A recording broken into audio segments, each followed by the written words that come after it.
እንደጠቀስኩት ከዚህ ቀጥሎ አቶ ጃዋር መሐመድ በዚህ ዛሬ ባነሳ ነው ጦርነት እንዴት ይቆም፣ አገዛዝ እንዴት ያብቃ፣ ሰላም እንዴት ይምጣ በዘላቂነት በሚለው ሐሳብ ላይ በሚለው አጀንዳ ላይ ያለውን ሐሳብና ምክረ ሐሳብ ያቀርባል።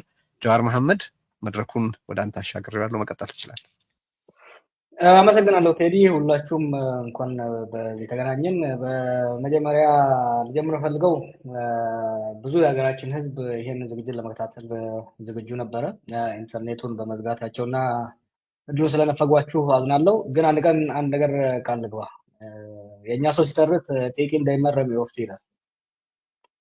እልህ ከማር የበለጠ ይጣፍጣል። ይሄን በኢንተርኔት ያላቸው ሞኖፖሊ ይዘው እንዳይቀጥሉ እንሰብረዋለን። ይሄ ቃል እንገባለን። መንገድ እናፈላልጋለን። ከእንግዲህ በኋላ ከዚህ በፊት የነበረው አገዛዝ በቴሌቪዥን የነበረው ሞኖፖሊ እንደሰበር ነው ሁሉ ይሄንን ለመስበር አንተኛም ተስፋ እናደርጋለን። በመቀጠል የዚህ ዝግጅት አዘጋጆች ይሄን በጣም አስፈላጊ አንገብጋቢና ጊዜያዊ የሆነ ዝግጅት ያዘጋጃችሁ የትግል አጋሮች ያለኝን አድናቆትና ምስጋና ለመግለጽ ወዳለሁ። በተለይ ደግሞ አቶ ልደቱ አያሌው የሀገራችን ፖለቲካ ወላፈን የተቃጠለ ነው የሚያውቀው። ይሄ ወላፈን ሁሉ ከአመት ወደ አመት እየወረደብህ በክረምትና በበጋ በሰላማዊ ትግል ላይ ያለህን ቁርጠኛ አቋም ሳትወላውል እኛ ገና ፍንዳታ ወጣት በነበርንበት ዘመን ጀምሮ እስከዛሬ በመቀጠልህ ያለኝን አድናቆት መግለጽ ወዳለሁ። በተከታይ ደግሞ የኛ ሀገር ትግል የሚገርም ነው።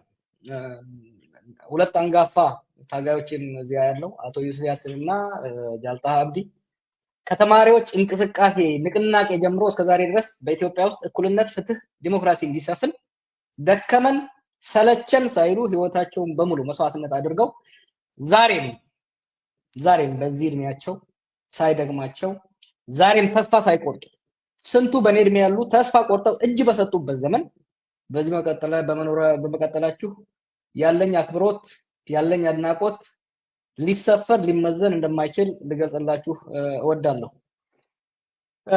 በመቀጠል እንግዲህ አጠር አድርጌ አሁን በኢትዮጵያ ውስጥ ያለው ሁኔታ እንዴት ይፈታ፣ ሰላም አስፈላጊነት የምንስማማበት ከሆነ ወዴት እንሂድ የሚለውን ነካ ማድረግ ሞክራለሁ። በአሁኑ ወቅት ሁለት በጣም አሳሳቢ አንገብጋቢ ጉዳዮች ለኢትዮጵያ ዜጎች ያሉ ይመስለኛል። አንዱ የዳቦ ጉዳይ ነው። እኛ ኢትዮጵያኖች የኢትዮጵያ ዜጎች ደህንነትን እናውቀዋለን። ድሃ ሆነን ያደግነው ስለሆነ ኒውቶዋስ ግን እንደ ዘንድሮ